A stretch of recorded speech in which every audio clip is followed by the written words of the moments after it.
na yung anak ko. Grabe yung sinabi nila. Inapi yung nanay, hindi pinaupo yung nanay. She was seated separately from Dennis and Jean.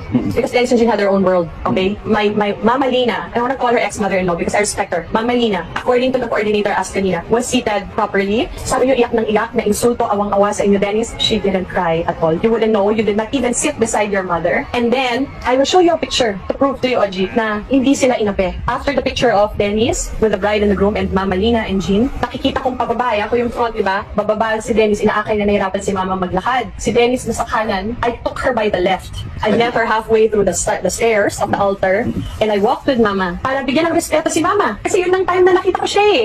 Diba? She was so happy to see me. Hindi mugto ang mata ng mother-in-law ko. She was kissing me, I was kissing her, and I was hugging her, she was hugging me. Marjorie! Sabi niya, magkaganda mo pa rin, namiss na kita. Saan yung sinasabi yung inapi yung nanay ninyo? Hindi ko maano eh.